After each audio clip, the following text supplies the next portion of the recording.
Hello everyone. तो आज हम पढ़ेंगे alternating current, chapter number 7 of class 12। Alternating current हमारा पहला टॉपिक है। ठीक है, तो अल्टरनेटिंग करंट क्या है? ऐसा करंट जिसका मैग्नीट्यूड चेंज करे कंटिन्यूसली टाइम के साथ और जिसका डायरेक्शन भी चेंज करे पीरियोडिकली। ठीक है, तो जैसे कि ये है, तो ये क्या है? हमारे पास अल्टरनेटिंग करंट का ग्राफ है। ठीक है, तो यहाँ पे देखो हमारे पास वाई एक्सिस में करंट है, एक्स एक्सिस में टाइम है, यानी कि करंट जो है वो टाइम के साथ चेंज हो रहा है। ये होती इसकी positive cycle, positive half cycle बोलते हैं इसको। ये क्या है? Half cycle. और यहाँ पे ये क्या कंप्लीट हो रही है? Half cycle. This is called positive half cycle and this is called negative half cycle.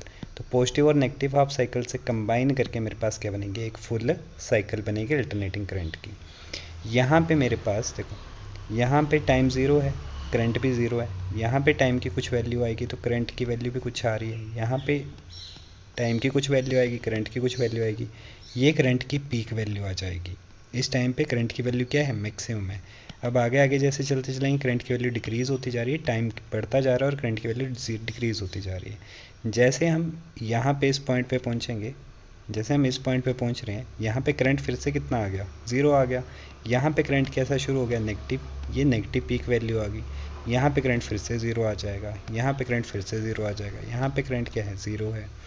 तो करंट का मैग्नीट्यूड कंटिन्यूसली चेंज हो रहा है। मैग्नीट्यूड मतलब इसकी न्यूमेरिकल वैल्यू कंटिन्यूसली चेंज हो रही है टाइम के साथ में। ठीक है, अब डायरेक्शन चेंज होने का मतलब यहाँ पे करंट पॉजिटिव डायरेक्शन में फ्लो कर रहा था, यहाँ पे करंट अब उसे ऑपोजिट डायरेक्शन में फ्लो कर रहा है। ठीक है, यहाँ पे करंट का डायरेक्शन कुछ हो रहा है, यहाँ पे करंट का डायरेक्शन जो है वो चेंज करेगा टाइम के साथ। ठीक है, this is called alternating current. अब जो अल्टरनेटिंग करंट होता है उसकी इक्वेशन क्या होती है? उसकी इक्वेशन होती है हमारे पास I equal to I naught sine omega T. Clear है? अब इसमें हमारे पास आई क्या है?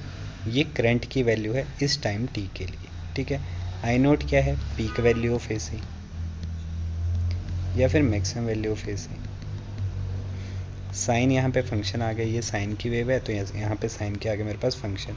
ओमेगा क्या है मेरे पास? Angular frequency. ओमेगा क्या है? Angular frequency.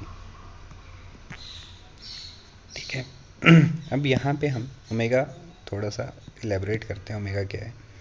ओमेगा क्या आ गया मेरे पास? Angular frequency.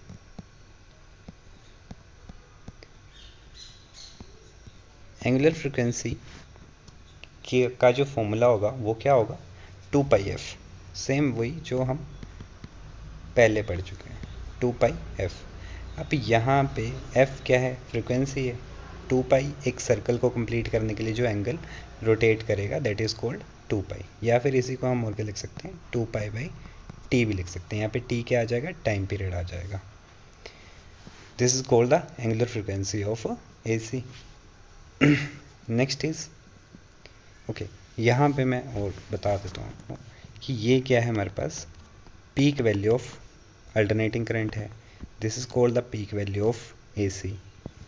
एंड ये भी क्या है? पीक वैल्यू ऑफ AC ही है। ये यहाँ पे वैल्यू ज़ीरो है करंट की, और ये क्या है हमारे पास? टाइम कंटिन्यूसली चल रहा है। ठीक है, नेक्स्ट इज डायरेक्ट करंट। अब डायरेक्ट करंट क्या होता है? ऐसा करंट जिसका मैग्नीट्यूड और डायरेक्शन सेम रहे, मतलब जो टाइम के साथ चेंज ना करे। तो डायरेक्ट करंट का सबसे पहले हम बात कर लेते हैं सिंबल क्या होगा। तो डायरेक्ट करंट का सिंबल होता है ये किसका सिंबल आ गया? डायरेक्ट करंट का। अब डायरेक्ट करंट क्या होता है? ऐसा करंट जिसका मैग्नीट्यूड और डायरेक्शन सेम रहे। जैसे कि यहाँ पे देखो, ना ही मैग्नीट्यूड, यहाँ पे टाइम है हमारे पास एक्स एक्सिस में, वाई एक्सिस में करंट है, तो जो मैग्नीट्यूड ऑफ करंट है वो चेंज नहीं कर रहा है टाइम के साथ साथ। टाइम के साथ साथ मैग्नीट्यूड ऑफ करंट कैसा रह रहा है? सेम रह रहा है।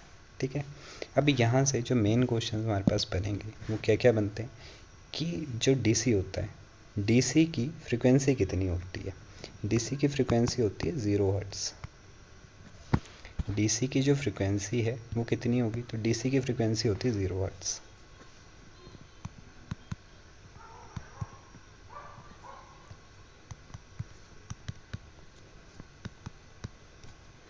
क्योंकि यहाँ पे कोई ऑसिलेशन नहीं हो रही है। जो AC की फ्रिक्वेंसी होती है इंडिया में वो होती है 220 वोल्ट 50 हर्ट्स। और डीसी की फ्रिक्वेंसी क्या होती है? 0 हर्ट्स। कोई भी डीसी हो उसकी जो फ्रिक्वेंसी है वो 0 हर्ट्स होती है, क्योंकि डीसी ऑसिलेट नहीं करता है। ठीक है। सेकेंड थिंग, अगर इसकी फ्रिक्वेंसी 0 हर्ट्स है तो टाइम पीरियड क्या आएगा इसका? टाइम पीरियड निकालने का फॉर्मूला होता है 1/फ्रिक्वेंसी। फ्रिक्वेंसी तो 0 है, तो टाइम पीरियड का फॉर्मूला क्या बन जाएगा? 1/0। 1/0 इज इक्वल टू इन्फानाइट। तो इसका टाइम पीरियड क्या आएगा? इन्फानाइट।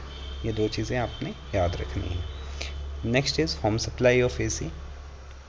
इंडिया में जो करंट की होम सप्लाई होती है, तो इंडिया में जो अल्टरनेटिंग करंट आ रहा है, ठीक है, कौन सा करंट आता है? ये अल्टरनेटिंग करंट। अब ये जो घरों में अल्टरनेटिंग करंट आ रहा है, इसकी वैल्यू क्या है? तो ये होता है 220 वोल्ट एंड 50 हर्ट्स। इंडिया में इसकी फ्रिक्वेंसी है 50 हर्ट्स। 50 हर्ट्स क्या आ गई मेरे पास? फ्रिक्वेंसी।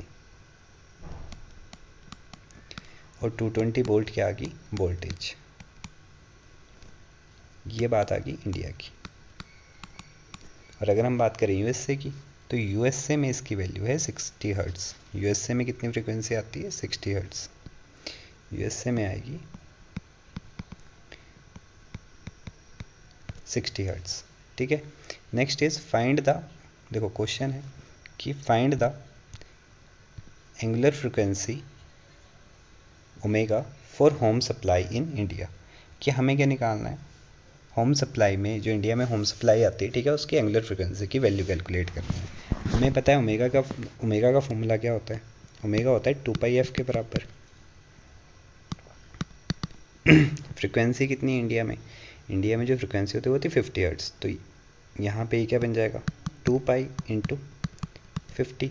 अब 2π into 50 that is equal to 100 pi. तो इंडिया में जो एंगुलर फ्रिक्वेंसी है वो कितनी आती है? 100 पाई। और 100 पाई के साथ में अब यहाँ पे यूनिट लगा देंगे। यूनिट आ जाएंगे रेडियन पर सेकेंड। यूनिट आ जाएंगे रेडियन पर second. Next is find the time period for home supply in India. अब टाइम पीरियड हमें कैलकुलेट करना है, तो टाइम पीरियड कैसे कैलकुलेट करेंगे? हमें पता है टाइम पीरियड निकालने का फॉर्मूला क्या है? T इक्वल टू 1/फ्रिक्वेंसी। अब जो फ्रिक्वेंसी है वो कितनी है? 50 हर्ट्स। तो यहाँ पे हम लिख देंगे 1/50।